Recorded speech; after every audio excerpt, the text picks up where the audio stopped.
இருக்கிறது. எல்லா சகோதரிகளும் நல்லபடியாக பார்த்து எனக்கு ஆதரவு தருமாறு மிக அன்புடன் கேட்டுக்கொள்கிறேன்.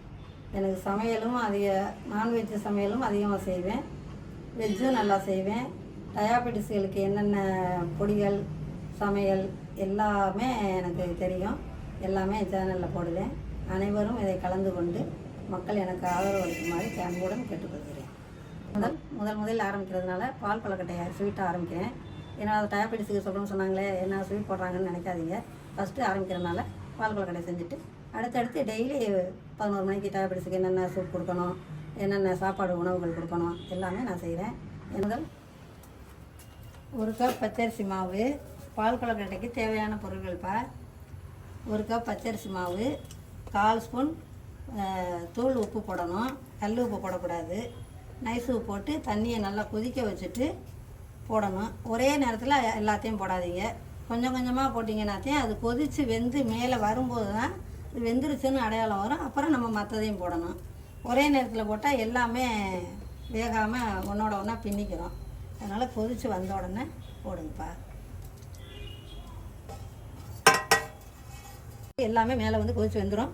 அதுக்கப்புறம் வெல்லம் போடணும், ஏலக்காய் 4 தட்டி போடணும். கடைசியாக இறக்க போகையில் தேங்காய் பூ திருகி அதில் போட்டு இறக்குனீங்கன்னா சுவையும் மனமும் சூப்பராக இருக்கும்.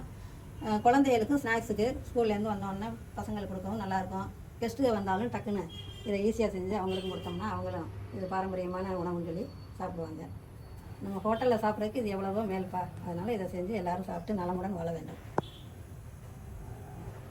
இப்படி கொதிச்சு வரும்போது போட்டாத்தேன் அது அப்படி மிதந்து வரும், ஒன்றோட ஒன்று பின்னாது. ஏன்னா பச்சரிசி மாவில் ஒன்றோட ஒன்று போட்டோம்னா இதாக போயிடும். இப்படி கொதிச்சு வரையில் போட்டு விட்டோம்னா நல்லா வெந்துடும். வெந்தப்பட்ட உடனே கரண்டியை போட்டுறாதீப்பா. நல்லா வெந்து மிதந்து வந்த பிறகு கரண்டி போடணும், இல்லைன்னா ஒன்றோட ஒன்றா பின்னிக்கிறோம். ஒன்றா போடாமல் தனித்தனியாக போடுறாங்களேன்னு நினைக்காதீங்க. கொஞ்சம் கொஞ்சமாக போட்டோம்னா எல்லாம் சேர்ந்து வெந்துடும். அப்புறம் தான் கடைசியாக வெல்லம் போட்டு தேங்காய் பூ போட்டு ஏலக்காய் போட்டு இறக்க போயில் பால் ஊற்றணும். 200 பால், பசும்பால்னாலும் சரி பாக்கெட் பால்னாலும் சரி ஊற்றினோம்னா சுவையும் மனமும் நல்லாயிருக்கும். தேங்காய் பால் வேணால் ஊற்றலாம். இப்போ எல்லோரும் டயாபெட்டிஸ் இருக்கிறதுனால விரும்ப மாட்டாங்க. அதனால் தேங்காய் பூவை போட்டுட்டு பாக்கெட் பால் 1/4 லிட்டர் வாங்கி அதை காய்ச்சி ஆற வச்சு ஊற்றணும். இறக்க போயில் ஆற வச்சு ஊற்றணும். முதல்ல வெல்லம் போட்டோன்னு ஊற்றினா தெரிஞ்சு போயிடும். அதனால் ஆற வச்சு பாலை நல்லா காய்ச்சி வெல்லம் போட்டு அடுப்பை ஆஃப் பண்ணிவிட்டு பால் ஊற்றணும். இப்போ வெல்லம் போடுறேன்ப்பா. நல்லா வெந்துருச்சு. வெல்லம் போட்டு இது பண்ணி அரிகரண்டி வச்சு தான் கிண்டணும். மற்ற கரண்டியெல்லாம் போட்டோம்னா உடஞ்சி போய் இதாக தெரியாது. அதனால் அரிகரண்டி வச்சு கிண்டிங்கன்னா நல்லா வரும்.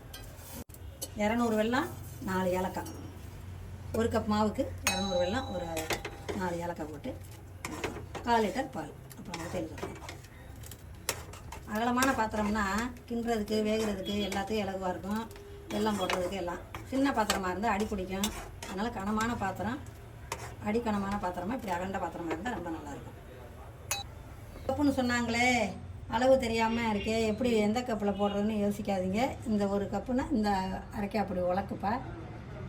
அரைக்காப்படி தெரியுதா? அரைக்காப்படி உலக்கு. இது 3 பேர் 4 பேர் சாப்பிட்லாம். அதிகமாக வேணால் 2 கப் போடுவோம், 2 உலக்கு போட்டுக்கலாம். 400 வெல்லம் போடணும், அவ்வளவுதான். 5 ஏலக்காய். பால் 400 ஊற்றுங்க. இது 4 பேர் சாப்பிட்லாம். 8 பேர் சாப்பிடணும், 10 பேர் சாப்பிடணும்னா 2 உலக்கு போட்டு 400 வெல்லம் போட்டு இது 4 பேர் சாப்பிட்லாம்ப்பா.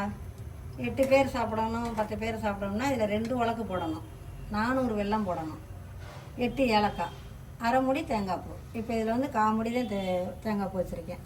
அரை மூடி தேங்காய் போடணும், 400 பால் ஊற்றணும். இது மட்டும் 1 கப்புனா 200 பால் போதும். பாருங்கள், ஒன்றோட ஒன்று ஒட்டாமல் எப்படி பயர அழகாக இருக்குது.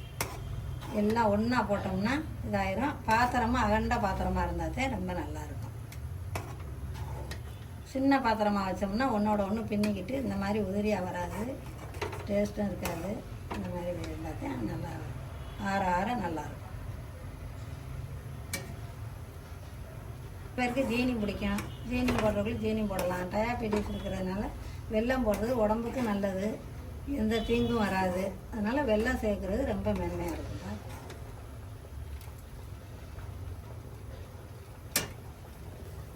இப்போ 1/4 மூடி தேங்காய் பூ.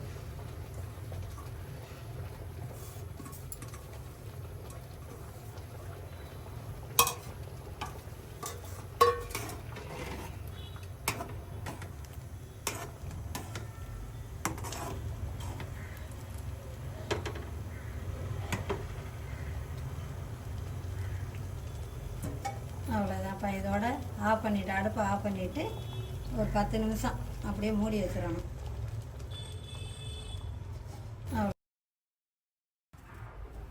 இந்த டைம் 10 நிமிஷம் ஆயிடுச்சு. இப்போ பாலை ஊற்றி எல்லாருக்கும் சேவ் பண்ணோம்னா சூப்பராக சுவை மணமும் நன்றாக இருக்கும்.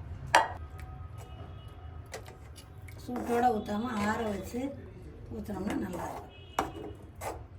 கலர் மாறிடுச்சுல, நல்லாயிருக்கும்.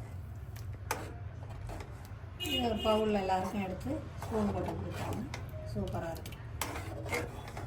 அவ்வளோதான். இதே பால் கொழுக்கட்டை. சாப்பிட்டு எல்லோரும் சர்ப்ரைஸ் பண்ணுங்கள், ஆதரவு கொடுங்க.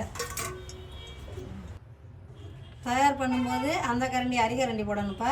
எடுக்கும்போது இப்படி குண்டு கரண்டி எடுத்து இப்படி சேவ் பண்ணோம்னா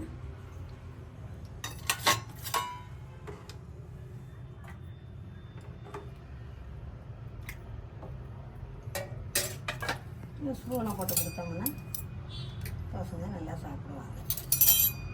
அவ்வளோதான். செஞ்சாங்க காமிக்கிறாங்களே நம்மளுக்கு நேரம் சாப்பிட முடியலன்னு நினைக்காதீங்க. நீங்கள் வந்தீங்கன்னா நான் வீட்டில் வச்சு தர்றேன். இதை பார்த்து சாப்பிடுங்க. நேரம் பார்த்ததுக்கு எனக்கு ரொம்ப நன்றி. சர்ப்ரைஸ் பண்ணுங்கள். அடுத்து நல்ல ரெசிபியாகவும் போடுறேன், தவறாமல் பாருங்கள். சகோதரிக்கு ஆதரவு கொடுங்க. மிக்க நன்றிம்மா.